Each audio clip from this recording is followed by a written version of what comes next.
Hello everyone. देखिए दोस्तों, UP polytechnic 2021 के लिए जो एंट्रेंस एग्ज़ाम है वो 15 से 20 जून के बीच में कराया जाएगा। और ये आपका टेंटेटिव टाइम टेबल है, कंफर्म नहीं है। ये डेट चेंज भी हो सकती है। ये डिपेंड करता है आपके कोविड के सिचुएशन पे कि उस समय जो कोरोना का संक्रमण काल है वो कैसा है। ठीक है, तो 15 से 20 जून यहाँ पे टेंटेटिव टाइम टेबल है। और आपको ये भी पता होगा कि जो आपके बोर्ड एग्ज़ाम है 10th और 12th वालों के लिए, तो ये आपका 8 मई से शुरू हो रहा है। ठीक है, तो ऐसे में जो स्टूडेंट अभी 10th और 12th का बोर्ड एग्ज़ाम देने वाले हैं उनको मैं बोलना चाहूँगा कि वो अभी अपने मेन बोर्ड एग्ज़ाम को फोकस करें, जो कि 8 मई से शुरू हो रहा है। देन आप अपने पॉलिटेक्निक एंट्रेंस एग्ज़ाम की प्रिपरेशन कर सकते हैं। अभी आपका मेन मोटिव जो होना चाहिए वो 10th और 12th का एग्ज़ाम होना चाहिए। और यहाँ पर मैं आपको बता दूँ कि मैं यहाँ पर पॉलिटेक्निक एंट्रेंस एग्ज़ाम का प्रिपरेशन आपको कराने वाला हूँ। फिजिक्स, केमिस्ट्री, मैथ सभी का कराऊँगा। और यहाँ पर मैं शुरू में वो सभी चैप्टर्स को कवर करूँगा जो 10th एग्जाम के सिलेबस में हैं, जो आपके बोर्ड एग्जाम में पूछे जाएंगे। ठीक है, इससे क्या होगा कि आपके पॉलिटेक्निक का भी रिवीजन होगा और साथ ही साथ आपका बोर्ड एग्जाम के लिए काफ़ी हेल्प मिलेगा, क्योंकि इसका भी रिवीजन आपका साथ ही साथ होने वाला है। ठीक है, अगर मैं क्लास 10th की बात करूँ तो आपको पता होगा कि इसमें 3 पोर्शन है क्लास 10th में। लाइट है, देन आपका इलेक्ट्रिकल वाला पोर्शन है। ठीक है, फिर उसके बाद आपका मैग्नेटिक फील्ड वाला है, यानी चुंबकीय क्षेत्र वाला। तो ये 3 पोर्शन है। तो ये 3 पोर्शन पहले हम लोग कवर करेंगे, क्योंकि ये 10th के एग्जाम में भी है।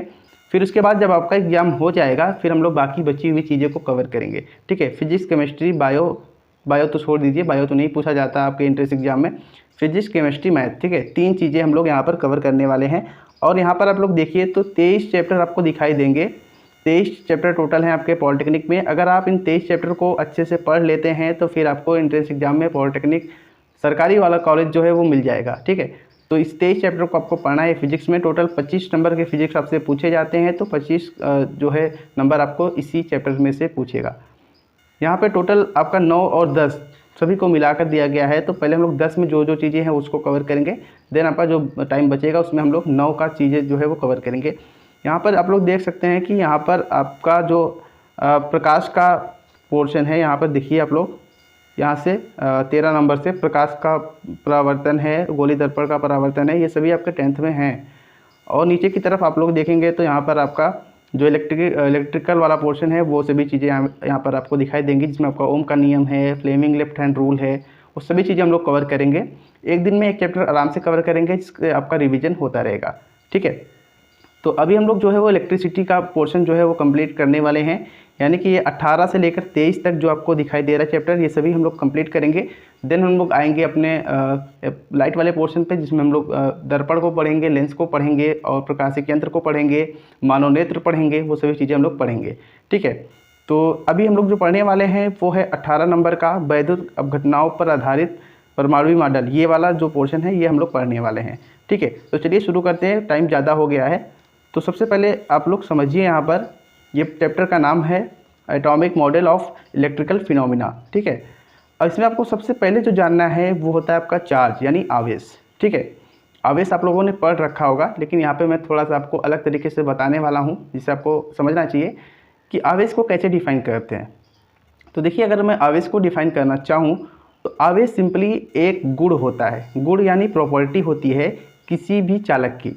ठीक है, जिसके कारण वह अपने ऊपर लगने वाले वैद्युत बल को फील करता है, एक्सपीरियंस करता है।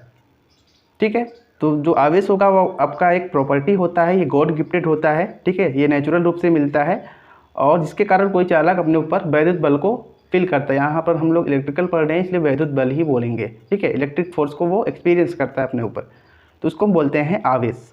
ठीक है, या फिर आप ऐसे बोल सकते हैं, जनरली 10th में जो होता है वो यही होता है कि जो आकर्षित और प्रकर्षित करते हैं वही आपका आवेश होता है। ठीक है, तो ऐसा भी आप बोल सकते हैं, लेकिन जो इसका रियल डेफिनेशन है वो यही है कि यह किसी भी पदार्थ का एक गुण होता है जिसके कारण कोई चालक अपने ऊपर वैद्युत बल का अनुभव करता है। ठीक है, और यहाँ पर आप लोग देखिए जो इसमें आवेश दिया गया है, यहाँ पर आवेशन की क्रिया दी गई है। चार्जिंग किसको कहते हैं?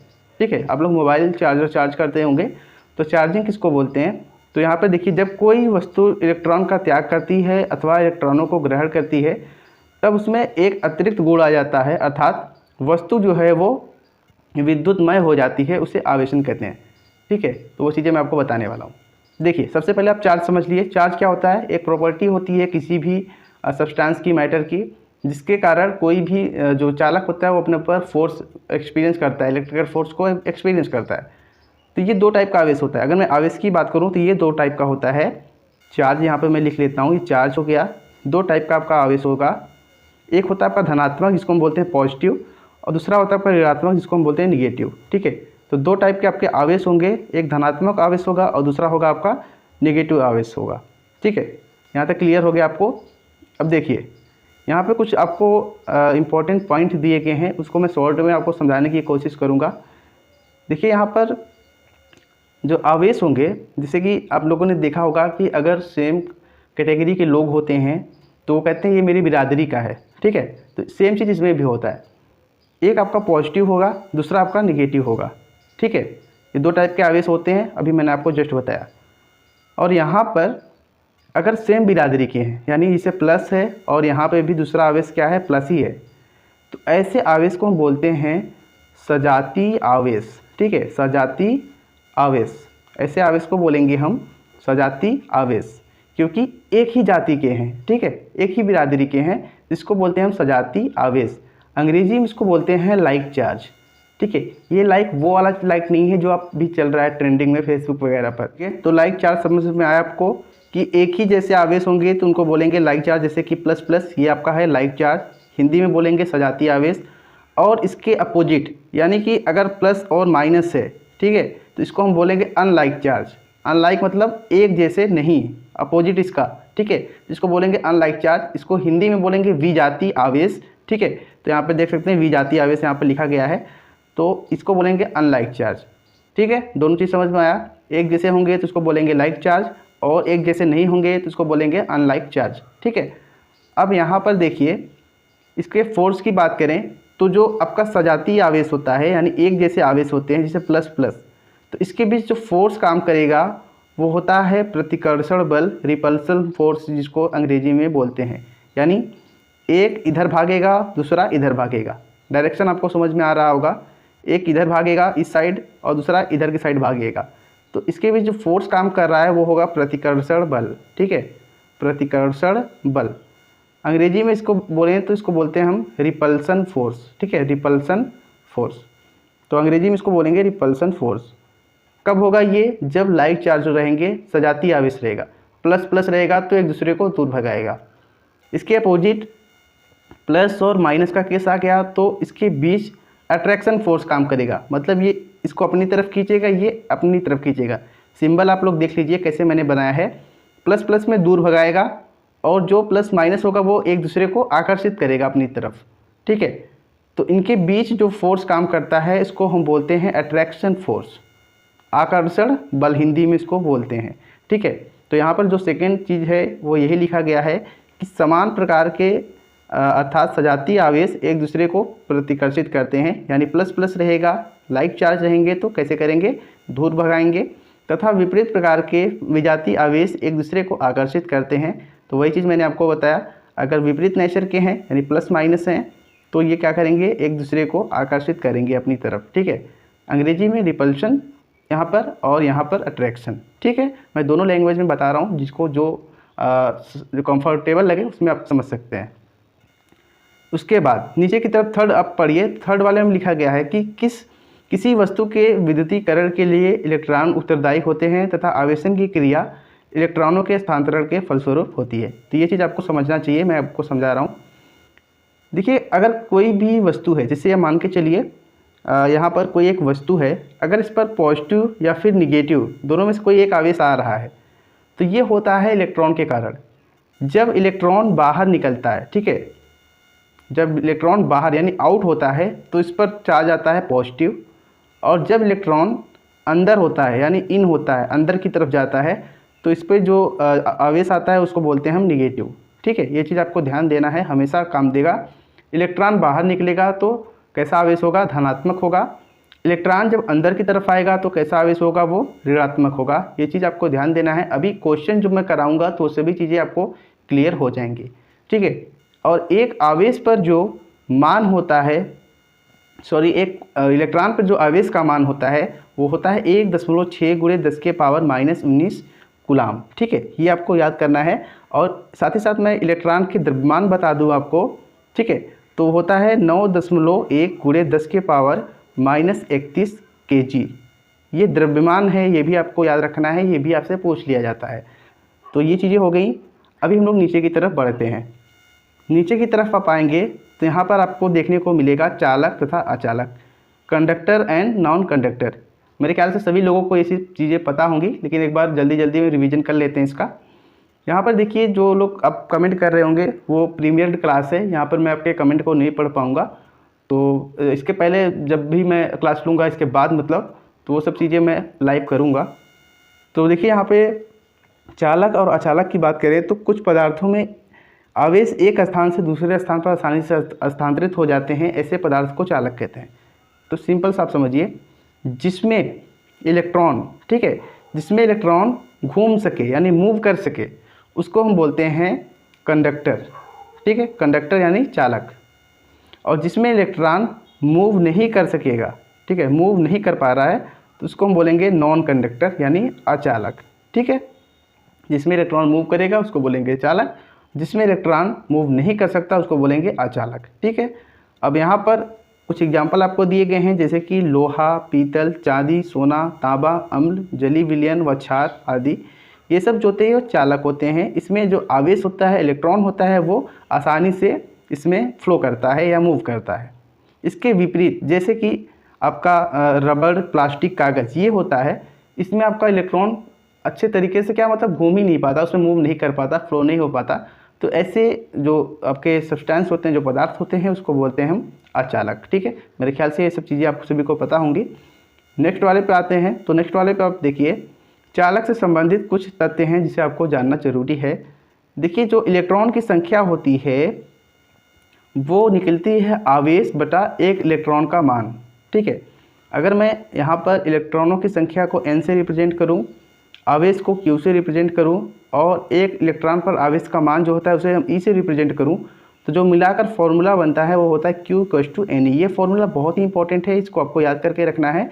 या इससे बेस्ड जो न्यूमेरिकल है वो 2 से 3 न्यूमेरिकल आपको देखने को मिलेंगे आपके एंट्रेंस एग्जाम में भी, और हो सकता है आपके बोर्ड के एग्जाम में भी पूछा जा सकता है, ठीक है। तो Q = Ne आपको याद रखना है। यहाँ पर Q आपका आवेश है, N आपका इलेक्ट्रॉनों की संख्या है, और E आपका एक इलेक्ट्रॉन पर आवेश का मान होता है, Q = Ne, ठीक है। और यहाँ पर आपको एक चीज़ और ध्यान देनी है कि आपको नया टर्म देखने को मिलेगा, परमाणु क्रमांक, जिसको हम Z से रिप्रेजेंट करते हैं, परमाणु भार, जिसको हम A से रिप्रेजेंट करते हैं, एटॉमिक नंबर, और एक प्रोटॉन होगा, एक न्यूट्रॉन होगा और एक इलेक्ट्रॉन होगा, ठीक है। ये जो आपको 5 चीज़ें दिखाई दे रही हैं, इन सभी में एक रिलेशन होता है। ये केमिस्ट्री की चीज़ें हैं, लेकिन आपको फिजिक्स में भी पढ़नी पड़ती हैं, क्योंकि फिजिक्स में भी ये चीज़ें आपसे पूछी जाती हैं। परमाणु क्रमांक, द्रव्यमान संख्या, या फिर इसको हम परमाणु भार बोलते हैं, ये आपका प्रोटॉन, ये आपका न्यूट्रॉन और ये आपका इलेक्ट्रॉन होता है। तो इसमें संबंध क्या होता है? तो देखिए, जो आपका परमाणु क्रमांक होगा Z, जो आपका प्रोटॉन होगा P, और जो आपका इलेक्ट्रॉन होगा E, इन तीनों की संख्या आपस में बराबर होगी, ठीक है। जिसे मैं आपको बोल दूं कि किसी भी नाभिक में जो प्रोटॉन है वो है 11, ठीक है, 11 है, प्रोटॉन जो है 11 है, तो परमाणु क्रमांक और इलेक्ट्रॉन क्या होगा, ठीक है, तो वो भी सेम होगा 11-11। समझ रहे हैं आप लोग? ये क्वेश्चन भी डायरेक्टली आपसे पूछ सकता है। ZPE याद कर लीजिए, रट लीजिए, कुछ भी कर लीजिए, ZPE इन तीनों का मान आपस में बराबर होता है। परमाणु क्रमांक, प्रोटॉन और इलेक्ट्रॉन, इन तीनों का मान आपस में बराबर होता है, ठीक है। इसके बाद एक फार्मूला आपको और याद रखना है कि जो आपका परमाणु भार होता है वो प्रोटॉन प्लस न्यूट्रॉन के योग के बराबर होता है, ठीक है। जो आपका परमाणु भार यानी एटॉमिक नंबर होता है वो प्रोटॉन और न्यूट्रॉन दोनों के योग के बराबर होता है। यहाँ पर अलग अलग इंडिकेशन दिया हुआ है XY मान का, लेकिन आप लोग ऐसे याद कर लीजिए, P for proton, N for neutron, A for atomic number यानी परमाणु भार, Z आपका क्या है, परमाणु क्रमांक है, ठीक है। तो यहाँ पर आप लोग देख सकते हैं। अब यहाँ पर आप लोग सॉरी, यहाँ पर मैंने गलत बोल दिया। यहाँ पे परमाणु भार का होता है एटॉमिक मास, ठीक है, एटॉमिक मास, नंबर में बोल रहा था बार बार। तो जो परमाणु भार होता है इसको बोलते हैं एटॉमिक मास, और जो आपका परमाणु क्रमांक होगा उसको बोलेंगे एटॉमिक नंबर। भाई नंबर मतलब क्रमांक होता है, और भार लग गया तो मास हो गया, ठीक है। नीचे की तरफ आते हैं, तो यहाँ पर दिया गया है कि चालक तथा अचालक में क्या अंतर होता है। रेफरेंस भी आपसे जनरली पूछ लिया जाता है बोर्ड एग्जाम में भी। यहाँ पर देखिए, जो चालक होता है उसमें जो आवेश होते हैं वो आसानी से प्रवाहित होते हैं और इसमें आवेश आसानी से प्रवाहित नहीं होंगे। इनकी विशिष्ट चालकता बहुत अधिक होती है, ठीक है, यानी जो इलेक्ट्रॉन की बहने की रेट होती है वो ज़्यादा होती है और इसमें क्या होता है, बहुत कम होती है। ताप बढ़ाने पर इनकी विशिष्ट चालकता कम हो जाती है और ताप बढ़ाने पर इनकी भी विशिष्ट चालकता बढ़ जाती है, ठीक है, ये डिफरेंस होता है। विशिष्ट चालकता क्या होता है वो मैं आपको आगे बताने वाला हूँ, क्योंकि अभी हम लोग जो पढ़ेंगे वो पूरा का पूरा इलेक्ट्रिकल पार्ट ही होने वाला है। इसमें मुक्त इलेक्ट्रॉनों का भंडारण होता है और इसमें नहीं होता, इसमें फ्री इलेक्ट्रॉन होते हैं, इसमें फ्री इलेक्ट्रॉन नहीं होते। देखिए इसे मैं आपको बता दूं कि कोई भी जब चालक होता है उसमें जो भी करंट फ्लो होती है वो मुक्त इलेक्ट्रॉन यानी फ्री इलेक्ट्रॉन के कारण ही जो आपका धारा होती है वो प्रवाहित होती है किसी भी चालक में, ये आपको याद रखना है। इलेक्ट्रॉन जिस डायरेक्शन में बहते हैं उसके अपोजिट डायरेक्शन में आपकी धारा बहती है। वो सभी चीज़ें मैं आपको आगे बताऊँगा, अभी जस्ट ये आपका बेसिक है, ठीक है। अब आगे आपका अर्धचालक। देखिए अभी आपने दो टाइप पढ़ा, एक आपने पढ़ा चालक, ठीक है, जिसको हम लोग कंडक्टर बोलते हैं। दूसरा हो गया आपका अचालक, इसको हम कुचालक भी बोलते हैं, कंफ्यूज नहीं होना है। तो चालक में क्या होगा, इलेक्ट्रॉन फ्लो होंगे, अचालक में इलेक्ट्रॉन फ्लो नहीं हो पाएंगे। लेकिन एक ऐसा भी होता है जो इन दोनों के बीच का होता है, ठीक है, उसको हम बोलते हैं सेमी कंडक्टर यानी अर्धचालक बोलते हैं। इसमें क्या होता है कि कुछ कुछ इलेक्ट्रॉन फ्लो होते हैं, कुछ कुछ नहीं हो पाते हैं, ठीक है। तो इसको परिभाषित कैसे करते हैं कि 0 केल्विन तापक्रम पर कुचालक होते हैं। जो पदार्थ 0 केल्विन तापक्रम पर होते हैं वो कुचालक होते हैं, किंतु जैसे इनका ताप बढ़ाते हैं इनमें कुछ न कुछ संख्या में मुक्त इलेक्ट्रॉन उपस्थित हो जाते हैं, फलतः ये चालक की तरह व्यवहार करने लगते हैं, अर्थात ताप बढ़ाने से इनकी चालकता बढ़ती है। अतः ये पदार्थ चालक तथा अचालक दोनों की तरह व्यवहार करते हैं जो ताप पर डिपेंड करता है, ठीक है। 0 केल्विन पर ये पूरी तरीके से नॉन कंडक्टर होंगे यानी अचालक होंगे। देखिए आपको ध्यान देना है, ताप में संबंध भी आपसे पूछता है, जो ये 9th की चीज़ है मैं आपको अभी बता देता हूँ। फॉर्मूला याद करना है, C/5 F-32/9 बराबर R/5, ठीक है। डिग्री सेंटीग्रेड, फ़ारेनहाइट और ह्यूमर पैमाने में जो संबंध होता है वो ये होता है। और इसके बाद अगर आपको डिग्री सेंटीग्रेड को केल्विन में बदलना है तो यहाँ पर आपको 273 ऐड करना होता है। ये सभी चीज़ें आपको पता होंगी, वो नहीं पता तो मैं आपको आगे बताऊँगा, ठीक है। ये एक फॉर्मूला होता है। तो यहाँ पर समझ में आया आपको, जो ताप पर डिपेंड करता है, अगर आप ताप बढ़ा देंगे तो वो आपका एक चालक की तरह कार्य करेगा, अगर ताप नहीं बढ़ाए हैं सेम टू सेम जैसा है वैसा ही है तो आपका अचालक की तरह कार्य करेगा। ऐसे जो पदार्थ होते हैं उसको बोलते हैं सेमी कंडक्टर, जैसे कि आपका हीरा, जर्मेनियम, सिलिकॉन और silicon carbide, silicon germanium, aluminium arsenide, aluminium antimony, ठीक है। और ये सभी जो हैं आपके सेमी कंडक्टर हैं, ठीक है। तो ये सब चीज़ें हो गई। और यहाँ पर आपको एक चीज़, ये 12th की चीज़ें हैं, 10th में शायद नहीं है, एक बार आपको समझ लेना चाहिए कि दो आवेशों के बीच जो फोर्स लगता है उसका फॉर्मूला एक होता है। जैसे दो आवेश हैं, ये Q1 मान लीजिए और ये Q2 मान लीजिए, ठीक है, दो आवेश हैं। अब भाई ये दोनों एक ही जैसे हो सकते हैं, लाइक चार्ज भी हो सकते हैं, या फिर ये दोनों क्या हो सकते हैं, अनलाइक चार्ज भी हो सकते हैं। ये प्लस प्लस भी हो सकता है या फिर प्लस और माइनस भी हो सकता है, कुछ भी हो सकता है ये, या फिर ये माइनस माइनस ही हो सकता है, ठीक है। तो मतलब एक ही जैसा दिखेगा तो उसको बोलेंगे हम लाइक चार्ज, एक जैसा नहीं दिखेगा तो उसको क्या बोलेंगे, अनलाइक चार्ज। देखिए अब इसके बीच क्या होता है, जैसे यहाँ पर दो आवेश हैं, ये प्लस Q1 है और मान के चलिए ये प्लस Q2 है। यहाँ पर मैंने जो है सेम नेचर के आवेश लिए हैं, दोनों पॉजिटिव हैं, लाइक चार्ज है। तो आपको पता है ये क्या करेंगे, एक दूसरे को ये इधर भगाएगा और ये इधर भगाएगा, ठीक है। अगर इसके बीच जो डिस्टेंस है वो मैंने मान लिया R है, ये भाई R दूरी पर रखे हुए हैं दो आवेश प्लस Q1 और Q2 जो कि धनात्मक आवेश हैं, सजातीय आवेश हैं। तो उस कंडीशन में जो इसके बीच जो फोर्स लगता है उसका फॉर्मूला होता है F = 9 × 10⁻⁹ Q1 Q2/R², ठीक है। इसको हम बोलते हैं कूलॉम्स लॉ, ठीक है। तो ये कूलॉम ने बताया था, तो इसका फॉर्मूला आपको याद करके रखना है, इस पर बेस्ड भी आपसे सवाल पूछा जाता है। और जहाँ पर 9 × 10⁹ की जो वैल्यू होती है 1/4πε0 के बराबर होती है, और इसका मात्रक होता है न्यूटन × मीटर² कूलॉम स्क्वायर, ठीक है, ये होता है। इस पर ज़्यादा डीपली में आपको नहीं जाना है, 10th वाले हैं, अगर आप 12th में हैं तो ये आपको पता होना चाहिए, क्योंकि आपका जो फर्स्ट चैप्टर है इलेक्ट्रिसिटी का वो यही है।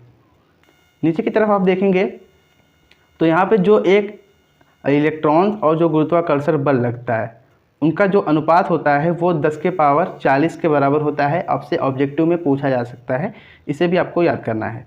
ठीक है, तो ये सभी चीज़ें हो गई। अभी हम लोग डायरेक्टली क्वेश्चन पर देखते हैं। यहाँ पर कुछ लिस्ट दिए गए हैं आपके, चालक, अचालक और चालक के लिस्ट दिए गए हैं। आप लोग यहाँ पर देख लीजिए कि चांदी, तांबा, एल्युमिनियम, लोहा, टंगस्टन, सोना, पारा, ये सभी जो है आपके चालक हैं। प्लास्टिक, क्वार्ट्ज, लकड़ी, ट्रांसफार्मर, तेल, सूखी घास, रबड़, कागज़, ये सभी जो है आपके अचालक हैं यानी नॉन कंडक्टर हैं। सेमी कंडक्टर का जो है आपका सिलिकॉन, जर्मेनियम, हीरा, जर्मेनियम, सिलिकॉन, ये सभी चीज़ें मैंने आपको ऊपर बताया। जस्ट आप लोग यहाँ पे स्क्रीनशॉट भी ले सकते हैं। तो ये सभी चीज़ें जो होंगी आपके लिस्ट हो गई, आप लोग इसको याद कर लीजिए। अभी हम लोग क्वेश्चन पे आते हैं। तो क्वेश्चन लगाएंगे तो कुछ जो चीज़ें हैं वो समझ में आएंगे। ठीक है, यहाँ पे क्वेश्चन दिया हुआ है कि एक धनावेशित वस्तु को पृथ्वी से जोड़ने पर वस्तु उदासीन हो जा रही है, तो इस क्रिया में क्या हो रहा है। ठीक है, तो सबसे पहले आपको समझना है एक वस्तु है वो कैसी है, धनावेशित है। ये चीज़ ध्यान दीजिए, ये है वस्तु और ये पॉजिटिव नेचर की है और ये क्या हो जा रही है, उदासीन हो जा रही है। मतलब इसका मान जो आवेश का है वो 0 हो जा रहा है। ठीक है, ये वस्तु है, तो जाहिर सी बात है इसको हम पृथ्वी से कॉन्टैक्ट कर रहे हैं तब जाकर ये 0 हो जा रहा है। ये मान के चलिए आपका अर्थ है। तो यहाँ से आपका कोई इलेक्ट्रॉन जो है जो माइनस चार्ज का होगा इसमें आ रहा है और ये प्लस माइनस आपस में जुड़ के 0 बना रहे हैं। ठीक है, तो पृथ्वी से इलेक्ट्रॉन, स्वतंत्र इलेक्ट्रॉन जो है वो आ रहा है और इसकी वजह से जो वस्तु है वो ऋण आवेशित होकर, मतलब कट पीट कर क्या हो जा रही है, उसके आवेश का मान 0 हो जा रहा है, उदासीन हो जा रही है। तो राइट आंसर आपका ए होने वाला है। ठीक है, उसके बाद यहाँ पे देखिए जो सेकंड वाला क्वेश्चन है उसमें दिया है कि किसी वस्तु में 8 इलेक्ट्रॉन समान अवस्था से कम है तथा दूसरी में 8 इलेक्ट्रॉन समान अवस्था से अधिक हैं, इनको आपस में मिलाने पर संयुक्त वस्तु क्या होगी। ठीक है, तो देखिए सबसे पहले 8 इलेक्ट्रॉन कम है, चलो माइनस लगा दिया, 8 जो है कमी है इसमें, प्लस 2 इलेक्ट्रॉन आपका 10 इलेक्ट्रॉन आपके ज़्यादा हैं, तो टोटल मैंने काउंट किया तो प्लस के 2 इलेक्ट्रॉन बच रहे हैं। तो टोटल वस्तु जो आपकी है उसमें प्लस का 2 इलेक्ट्रॉन बचा हुआ है। और मैंने आपको इसके पिछले वाले बताया था इसके जस्ट पहले कि जो आपका इलेक्ट्रॉन होता है, अगर इलेक्ट्रॉन की अधिकता है तो वस्तु कैसी होगी, ऋणात्मक होगी। अगर इलेक्ट्रॉन की कमी है तो वस्तु कैसी होगी, वो धनात्मक होगी। ठीक है, तो यहाँ पे प्लस के 2 इलेक्ट्रॉन उसमें बचे हुए हैं यानी इलेक्ट्रॉन उसमें भरे पड़े हुए हैं, तो इसका मतलब वस्तु कैसी होगी, ऋण आवेशित होगी। ठीक है, इसके बाद नेक्स्ट क्वेश्चन आपका दिया हुआ है कि 2 माइक्रोकुलाम और उसके बाद दिया है कि -0.01 मिली कुलाम के आवेश एक दूसरे से 30 सेंटीमीटर की दूरी पर रखे गए हैं, इनके बीच लगने वाला चिन्ह सहित मान क्या होगा। ठीक है, ये माइनस में ही है पूरा आपका, -0.01 मिली कुलाम करके दिया हुआ है। तो ये आपका Q1 का मान है, ये आपका Q2 का मान है और ये आपका R का मान है। मैंने आपको फॉर्मूला बताया था, F = क्या होता है, 9 × 10⁻⁹ into Q1 Q2 upon R²। ठीक है, ये फॉर्मूला होता है, इसी फॉर्मूले से आपको लगाना है। लेकिन ध्यान देना है यहाँ पे आपका जो Q1 की वैल्यू दी हुई है वो माइक्रोकुलाम में दी हुई है। 2 माइक्रोकुलाम है, इसको नॉर्मली कुलाम में चेंज करेंगे तो 2 × 10⁻⁶ कुलाम हो जाएगा। ठीक है, और इसके बाद यहाँ पे Q2 की वैल्यू दी हुई है 0.01 मिली कुलाम। मिली कुलाम को अगर हम नॉर्मल कुलाम में बदलेंगे तो -3 होगा। मिली माइक्रो नैनो पिको आप लोगों ने पढ़ा होगा, 10⁻3, 10⁻⁻6, 10⁻⁹ 9, 10⁻⁻12 ऐसे करके होता है। ठीक है, तो इस तरीके से Q1 Q2 निकल गया। R की वैल्यू दी हुई है 30 सेंटीमीटर, इसको मीटर में कन्वर्ट करेंगे तो 100 से डिवाइड करेंगे तो यहाँ पर आपका आ जाएगा 0.3 मीटर। ठीक है, 0.3 मीटर। अब सभी की वैल्यू हमको पता चल गई है, अब यहाँ पे रखेंगे तो F = हो जाएगा 9 × 10⁻⁻9 इंटू, ठीक है, Q1 की वैल्यू कितनी हो जाएगी आपकी 2⁻⁻6 यहाँ पे ऐसे। Q2 की वैल्यू कितनी आई हुई है 0.01 इंटू 10⁻⁻3 बटा R की वैल्यू कितनी है 0.3, इसका होल स्क्वायर। और इसका काटा पीटी आप करेंगे तो कट पीट कर आएगा आपका, ध्यान दीजिए माइनस में है तो -2 न्यूटन करके आएगा। ठीक है, तो ये आपका राइट आंसर हो जाएगा। आप लोग इसको सॉल्व कर लीजिएगा। आगे की तरफ देखिए, दिया हुआ है कि एक धनावेशी छड़ धागे से लटकी गोली के समीप लाए जाने पर गोली को आकर्षित करती है, हम निश्चित रूप से क्या कह सकते हैं। अब एक धनावेशी छड़ है, ये मान लीजिए छड़ है, इस पर पॉजिटिव चार्ज है और यहाँ पर एक गोली है जो लटकी हुई है। जब छड़ को इसके पास लाते हैं तो गोली इसकी तरफ भागने की मतलब कोशिश कर रही है, तो जाहिर सी बात है इसके अंदर क्या होगा, माइनस चार्ज होगा, तभी ये एक दूसरे को अट्रैक्ट कर रहे हैं। लेकिन ये चीज़ कहना थोड़ा सा गलत होगा। मैं एक चीज़ आपको और बता दूं कि अगर आपको ये चेक करना है कि वस्तु धनावेशित है या फिर ऋण आवेशित, तो आपको हमेशा प्रतिकर्षण बल को देखना है, आकर्षण बल को नहीं देखना है। ठीक है, प्रतिकर्षण बल ही आपको बता सकता है कि वस्तु कैसी है। प्रतिकर्षण बल बताएगा कि ये दूर भाग रही है, तो ये कैसा होगा, वस्तु दोनों के पॉजिटिव नेचर के होंगे तभी दूर भाग रहे हैं। लेकिन यहाँ पे जस्ट इसका अपोजिट हो रहा है, तो यहाँ पे माइनस नहीं होगा। माइनस देखिए, ये जो अट्रैक्शन है ये आपके माइनस के कारण भी हो सकता है, और साथ ही साथ आपके प्रेरण, जो मैं आपको आगे बताने वाला हूँ, इंडक्शन के कारण भी होता है। ठीक है, तो ये दोनों चीज़ें यहाँ पे कंफ्यूज करेंगी। तो इस अवस्था में जो आपका डी है वो राइट आंसर बनेगा कि जानकारी अपूर्ण है अतः कोई निष्कर्ष नहीं निकाला जा सकता है। ठीक है, ये प्रेरण के कारण भी अट्रैक्ट हो सकता है और माइनस के कारण भी हो सकता है। तो यहाँ पे दोनों ऑप्शन तो दिया नहीं है, बस दिया है कि ये ऋणावेशित गोली है, तो ऐसा कुछ नहीं होगा, डी वाला ऑप्शन आपका राइट होगा। ठीक है, पृथ्वी पर आवेश कितने प्रकार के पाए जाते हैं, तो मैंने आपको बताया था कि 2 प्रकार के आवेश जो हैं वो पाए जाते हैं। पहला आपका होता है धनात्मक आवेश और दूसरा होता है आपका ऋणात्मक आवेश। ठीक है, नेक्स्ट क्वेश्चन आपका दिया हुआ है कि आवेशन की क्रिया में स्थानांतरण किसका होता है। ठीक है, तो आवेशन मतलब चार्जिंग की क्रिया में किसका स्थानांतरण हमेशा होता रहता है, तो इसमें जो स्थानांतरण होता है वो होता है आपके इलेक्ट्रॉनों का। ठीक है, इलेक्ट्रॉन ही होते हैं जो मूव करते रहते हैं। तो अगर यहाँ पे इलेक्ट्रॉन है निकल के बाहर जा रहा है, आउट की तरफ जा रहा है, तो पॉजिटिव होगा। अगर इलेक्ट्रॉन है वो अंदर की तरफ आ रहा है, मतलब वापस आ रहा है, तो वो होगा निगेटिव। ठीक है, ऐसे चलता है यहाँ पे। इसके बाद आपका नेक्स्ट क्वेश्चन दिया है कि किसी अचालक को प्रेरण द्वारा क्या कर सकते हैं, आवेशित कर सकते हैं, आवेशित नहीं कर सकते, उदासीन कर सकते हैं, इसमें से कोई नहीं। तो देखिए अचालक है तो इसको किसी भी तरीके से आप आवेशित नहीं कर सकते, तो यहाँ पे आवेशित नहीं कर सकते, यानी बी आपका राइट आंसर यहाँ पे बनने वाला है। ठीक है, इसी तरीके से क्वेश्चन आपसे पूछे जाएंगे, और ये सब जो क्वेश्चन मैं आपको बता रहा हूँ ये कहीं ना कहीं एग्जाम में पूछे ही गए हैं यूपी पॉलिटेक्निक के। ठीक है, तो आपको इससे परेशान नहीं होना है, बहुत अच्छे से सबका इसमें आएगा। देखिए यहाँ पे क्वेश्चन आपका न्यूमेरिकल दिया हुआ है कि एक चालक पर 128 × 10⁻⁻19 कूलाम ऋण आवेश है। इस चालक पर समान अवस्था में इलेक्ट्रॉन कितने अधिक हैं। ठीक है, देखिए अगर ऋण आवेश है तो इसका मतलब इसके अंदर इलेक्ट्रॉन ज़्यादा होंगे तभी ऋण आवेश है। तो यहाँ पे हमको पता है Q = Ne होता है। ठीक है, पूछा है कि कितने इलेक्ट्रॉन अधिक हैं।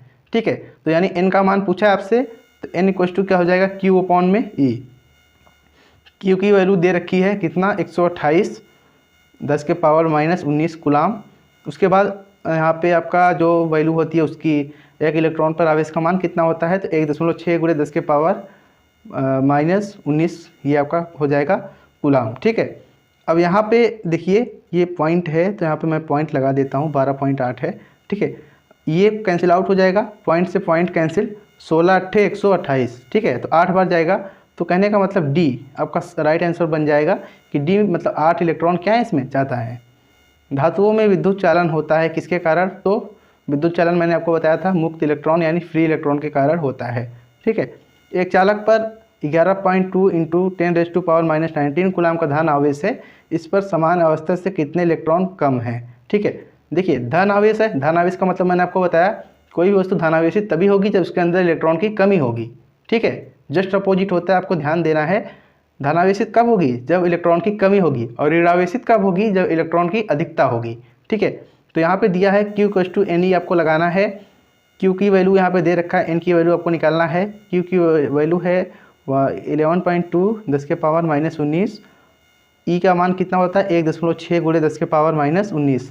अच्छा ये तो कट जाएगा, यहाँ से पॉइंट हटेगा, और 16 7 112, तो 7 इलेक्ट्रॉन जो है इसमें कम हो जाएंगे। ठीक है, अगला क्वेश्चन है आपका, एक वस्तु में 12 इलेक्ट्रॉन समान अवस्था से अधिक है तथा दूसरी वस्तु में 7 इलेक्ट्रॉन समान अवस्था से कम है, तो इनको संपर्क में लाने पर संयुक्त वस्तु पर आवेश का मान क्या होगा। ठीक है, ये जस्ट इसके पहले वाला है जो आप लोगों ने अभी मतलब पढ़ा होगा। ठीक है, तो यहाँ पे क्वेश्चन इस तरीके से पूछ रखा है, तो इसको कैसे सॉल्व करेंगे चलिए हम लोग देखते हैं।